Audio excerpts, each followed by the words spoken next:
What's the vibe, y'all? Welcome to another episode of Running Off the Screen. I'm the man they call Mac.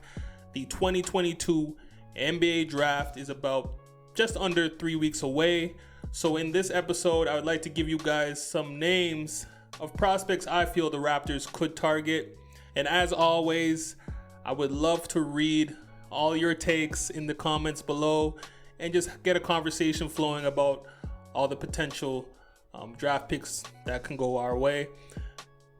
And as you could imagine, it is extremely difficult to predict who could be available at 33. There's so many variables that go on.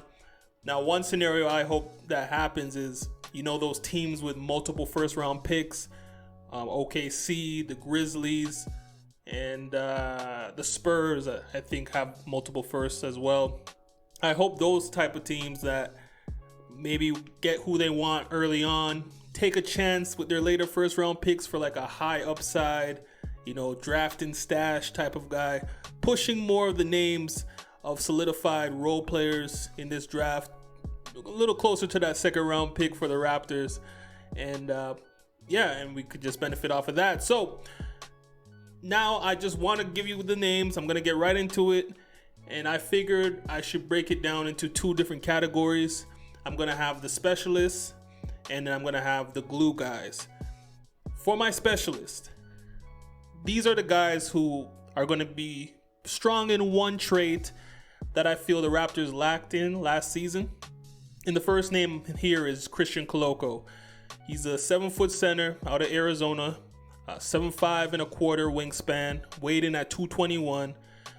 Now, the Raptors laid the foundation towards the identity they want going forward, especially on the defensive end when it comes to switching all over the floor. But they tended to, at times, become a little bit too predictable, and teams were able to figure out ways to use their speed and explosiveness at the guard position to attack our perimeter defense and just get an easy lane to the basket because we had a lack of rim protection.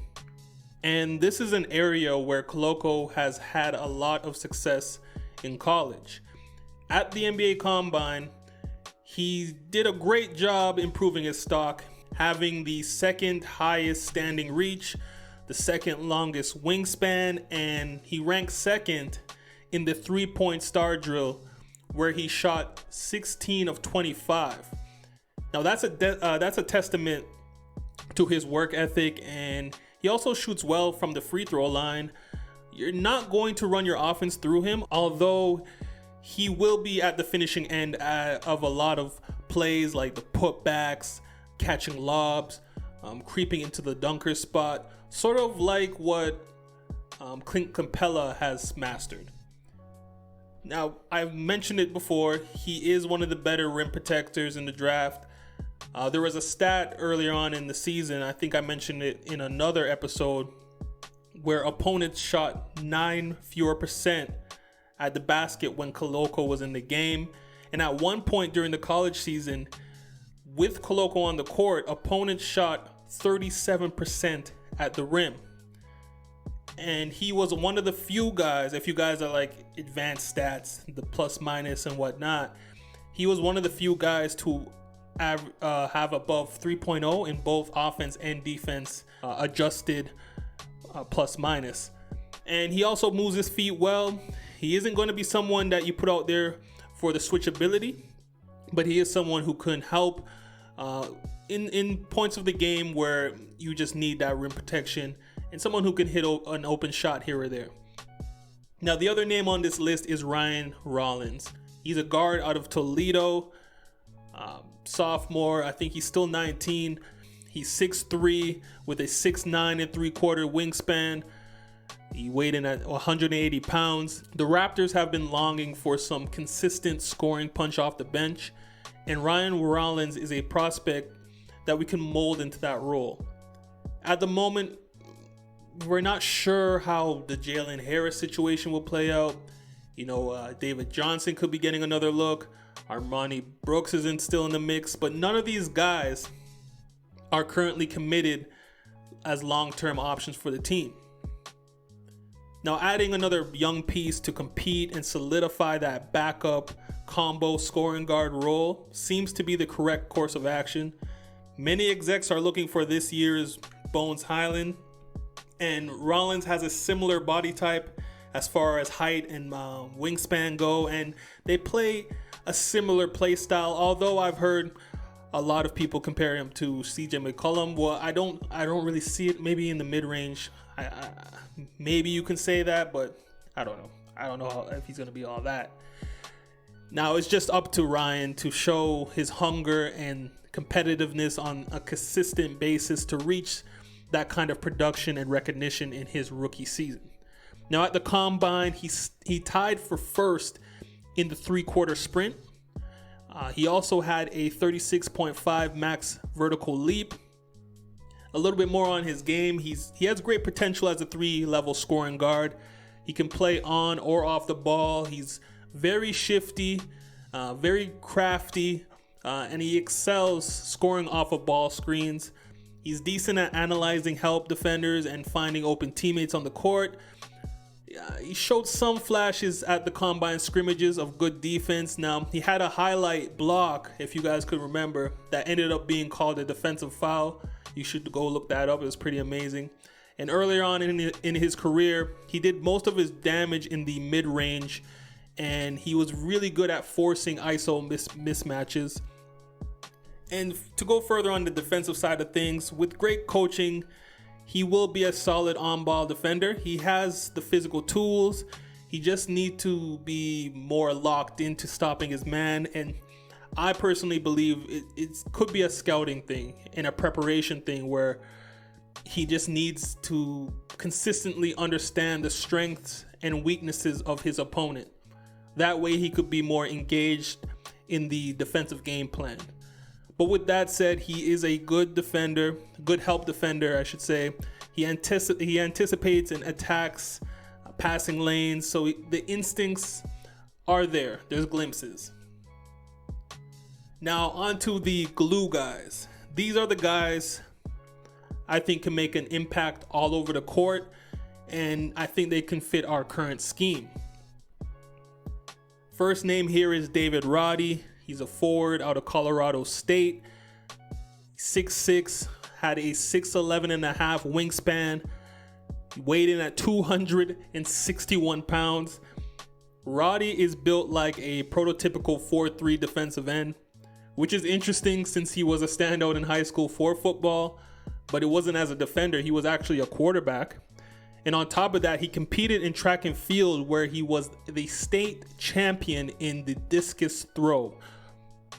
Well, how does that help the Raptors? I think his physicality, his toughness, and IQ will benefit our second unit greatly. There were many moments where we got pushed around and we just weren't aggressive offensively. And that is something that Roddy can immediately provide as a spark. Now, this draft in particular has a few players with that stocky frame mixed with some skill and veteran-like instincts. There's that word again, instincts, to impact the floor in many ways, like EJ Liddell, and Combine riser Kenny Lofton Jr., making this a top-level role player body type, you know, those tweener forwards. And Roddy is up there. He's right up there with them and could present a unique chess piece for Nick Nurse to incorporate into our system. Now, the impressive thing about a guy who weighed in at 261 pounds and only standing 6'6" is that he had the same three-quarter sprint as Dyson Daniels at 3.22, which was a faster time than athletic guard J.D. Davison, scoring guard who may be another target you guys talk about in the comments, Bryce McCowings. He had a faster time than Andrew Nembhard and Wendell Moore. Roddy also had a max vert of 35.5, which I believe had him in the top 5 among forwards. He also was top 5 in lane agility among forwards. So there's athleticism with that size and physicality, and he is aggressive offensively. So I think that would be a great piece off the bench for us, and I can't say that enough. Now, after committing strictly to hooping, we we witnessed a great rise in his production the past 3 years in college. He went from 28% from three as a sophomore to 44% from three as a junior. He is pretty shifty off the dribble and is very decisive and crafty overall offensive player. Now, he also has a nice baseline and mid-post kind of fadeaway jumper there. He moves his feet well, quick first step, and solid but not perfect footwork. He can shoot off the catch. He can shoot off the dribble, and I really like his ability to read and react defenses and coverages on the floor. He will make a great pass. He loves to make the open right plays. Just in Colorado, he was I guess, assigned the role of the lead scorer. The other name on this list, you may hear this name a lot in all these Raptors-based draft videos. Jalen Williams. He's a forward/center, I guess, out of Arkansas. 6'10", 7'1" wingspan, weighted at 237 pounds. Now, Jalen Williams is arguably the best prospect when we talk about potential high-level role players coming out of the draft. Oh, before I go on, there's 2 Jalen Williams in this draft, so be careful who you're searching up if you want to get more info on these guys. There's a Jalen Williams from Santa Clara and a Jalen Williams from Arkansas. So anyway, this Jalen Williams from Arkansas, he brings a different level of energy and passion to the game. And when the Raptors were at their peak, their roster was full of players that bought into technique and communication as help defenders, and Jalen is cut from that same cloth. He impacts the floor outside of the blocks and stats numbers. He draws a lot of charges. He drew 50 charges in a single season at Arkansas. At the combine, he didn't do well in the 3-quarter sprint. He ranked second last, which is pretty rough. And also, he didn't test well in lane agility and max vertical leap. But personally, I think he's a little bit more athletic than those numbers show. I don't know, maybe he's just a gamer. I know it's a different sport, but I know a guy like Jarvis Landry in the NFL, when he had a bad combine, people were talking about how he's slow and he's unathletic, but you could see how he did for himself. But back to basketball. If all we look at is the combine, it's such a small sample size of a player's worth. Not all great athletes are great basketball players, right? Or else anyone who jumps 44 inches and has a fast 3-quarter sprint, there would all be all-stars, and that's just not the case. He's going to make his money purely off of IQ, hustle, and effort. For instance, Jalen ranked second in the entire draft for top overall adjusted plus minus and defensive adjusted plus minus. Chet Holmgren, the projected number 1 pick, was first in both. So when drafting Jalen, you're just gonna get a high motor, solid rebounder who will make all the hustle plays that impact winning games. With that said, he also has a decent shooting form, and he isn't a liability from the free throw line. With the right guidance and drive, I can see him becoming a respectable 3-point shooter. Also, he does have great touch on his passes, very underrated playmaker, makes the right reads, finds cutters, nice outlet passes. He just sees plays before they happen. Just an overall very savvy, low maintenance glue guy. And the last guy here is Justin Lewis, forward out of Marquette. He's 20 years old. He's 6'7" and a half. You could give that 6'8". Had a 7'2" and a half wingspan, second among forwards in the draft class. He physically fits the Raptors profile to a T. Pretty much has the same body type and measurements as OG Anunoby. He can guard multiple positions. He has shown the potential as a great spot-up shooter. He could be a long-term option for the backup forward spot, especially with OG's recent injury history, it would be nice to plug in a backup who is physically capable of somewhat filling OG's responsibilities on the court.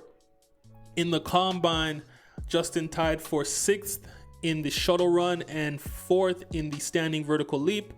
He shot 76% in a spot-up shooting drill from the left corner college 3 in the combine workouts, which tied for 2nd with Julian Champagny. He has a decent mid-range pull-up shot. He's a scorer. He had many games with 20 plus points. He had a game in there where he scored 33 points in a variety of ways. And in that, he had a few games where he shot more than 4 threes in a game. And more on his shooting, we talked about the improvement with David Roddy earlier. Justin Lewis had the same type of incline in his production when he shot 22% from 3, and he brought that up to 35%. And then he shot 58 from the free throw line, and he brought that up to 75%, all within one season. So that indicates to me that the work ethic is there. Justin Lewis he's just a great solid player. He's a very good rebounder. He has tremendous potential as a 3-and-D combo forward. Plays with a low defensive stance when guarding on the perimeter and has enough strength to battle in the post. He complements that with good lateral movement on defense, nice balance and coordination on offense for a player his size, shows good instincts on both sides of the floor. And there's the key word again, instincts. So that does it for my updated list of draft candidates for the Raptors with the 33rd pick of the 2022 NBA draft. Please feel free to chime in and throw out a few names you feel I missed.